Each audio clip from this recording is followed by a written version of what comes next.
Welcome to Conversations with Pastor Charlie, a series of candid, insightful discussions offering a godly perspective on current events, interviews with people from all walks of life, and other topics the Lord places on Pastor Charlie's heart. Now here's Pastor Charlie. Welcome. Now, because the United States is getting ready to celebrate our 250th anniversary, I've been going over foundational principles. Now, tonight, I want to continue to talk about something that some might call political, but really, it is a biblical principle. And it affects the church as well as the United States. Now, this is part 5 of United We Stand. Our starting point was and is Mark 3, verses 24 and 25. And it says, if a kingdom is divided against itself, that kingdom cannot stand. And if a house is divided against itself, that house will not be able to stand. Now, this applies to our nation. It applies to the church. And it also applies to our individual families. Now, last week we identified the first problem and first few problems in the last few, and it was divided. It's divided the church, and therefore, the country is in disunity. Now, John Witherspoon was a Scottish Presbyterian minister and a signer of the United States Declaration of Independence as a representative of New Jersey. Now, he said, there is not a single instance in history in which civil liberty was lost and religious liberty preserved entire. Now, you may have heard that the Constitution established a wall of separation between the church and state. Guys, that phrase isn't in the Constitution and it isn't in the Bill of Rights. It actually comes from a letter that Thomas Jefferson wrote to the Danbury Baptist Association in 1802. The Baptists were being persecuted by the Congregationalists, who were the state-sanctioned established religion in Connecticut at that time. Jefferson was writing to Baptist ministers who were suffering discrimination by a religious establishment. He did not object to the public display of religion. He defended religious liberty. And he didn't invent the image of a wall of separation, but borrowed it from the Baptist Roger Williams, who had founded Providence, Rhode Island, after being kicked out of the Puritan Massachusetts. Now, the First Amendment to the Bill of Rights, which begins with this: Congress shall make no law respecting an establishment of religion, or prohibiting the free exercise thereof. Guys, those words are meant to protect religion from the encroachment of government and prevent the federal government from establishing a single official religion, which at the time of the founding would have been a Protestant denomination such as Congregationalism or others like it. Now, secularists today, they invoke a wall of separation. They do that to purge our public life of religious influence, especially Christian influence. Somehow, they think if too many Christians gain political influence, we will establish a theocracy where God is the head of state and clergy control everything. And won't happen. When Jesus walked the earth, Rome was the established authority. Jesus had little to do with politics. In fact, listen to what Jesus said in John 18, verse 36. Then Jesus answered, I am not an earthly king. If I were, my followers would have fought when I was arrested by the Jewish leaders, but my kingdom is not of this world. During Jesus' 40-day fast in the desert, he rejected the devil's offer of political power. Jesus did voice a principle that, over the centuries, slowly transformed how Christians and much of the world understand government. Now listen to Matthew chapter 22. I'm going to read verses 15 through 22.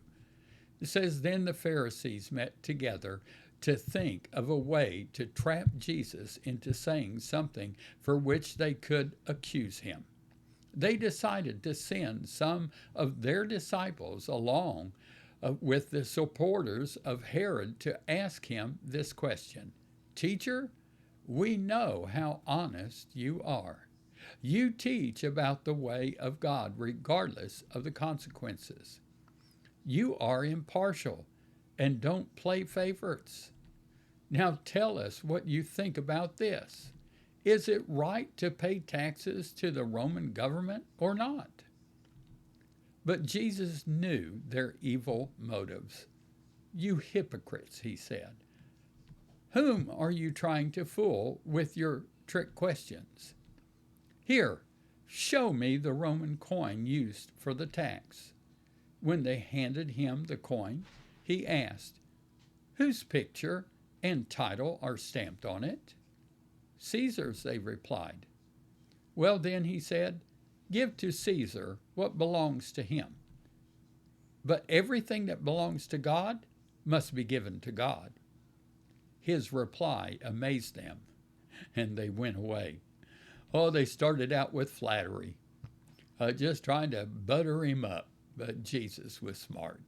This incident occurred when Jesus entered Jerusalem to celebrate the Passover just before his arrest. Jesus entered to much fanfare. The crowds cheered him as the long-awaited Messiah. This kind of talk had to make the Romans very, very nervous. The Jewish leaders wanted to trap Jesus and get him to say anything that could be considered treasonous to Rome. Jesus, as always, avoided the trap by doing what he always did. He didn't directly answer their question, but at the same time, he said a lot more than simply, go ahead and pay your taxes. Notice that Jesus had to ask for a coin. He had to ask he couldn't pull one out of his pocket. This coin was worth a day's wages. His interrogators had a coin, so they were already participating in the system, which involved paying taxes. The coins were even carried and collected in the temple. This really is a big deal. The coins not only had Caesar's image on them, they also proclaimed absolute sovereignty and divinity to Caesar. Jesus did not agree with that. Sovereignty and divinity belong to God, not to Caesar.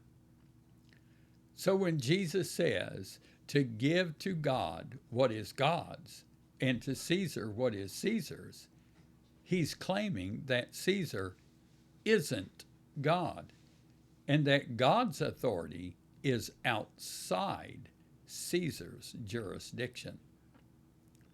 Caesar had claim to taxes from those who participated in Rome's system, but he has no claim on the ultimate allegiance, on our ultimate allegiance. God is God, Caesar, he is not. Jews were persecuted by Rome and was seen as a nation with its own religious system, but they were not seen as a threat to Rome's religious system because they were not evangelical. Christianity transcended the boundaries of race and nation and posed a threat to Caesar. Christians condemn Constantine. But guys, he did many things for which all Christians should be thankful.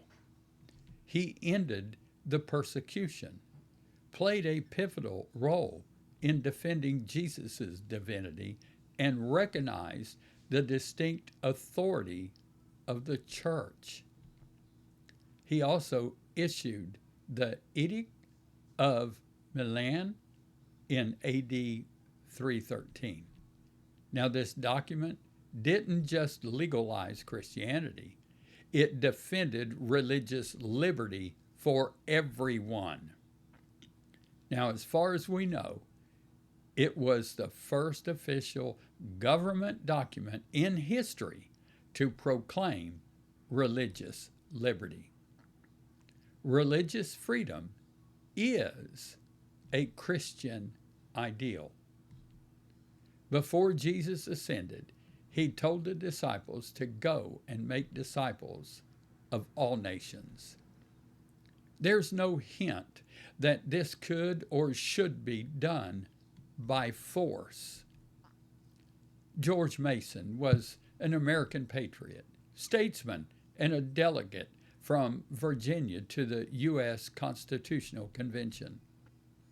Along with James Madison, he is called the father of the United States Bill of Rights.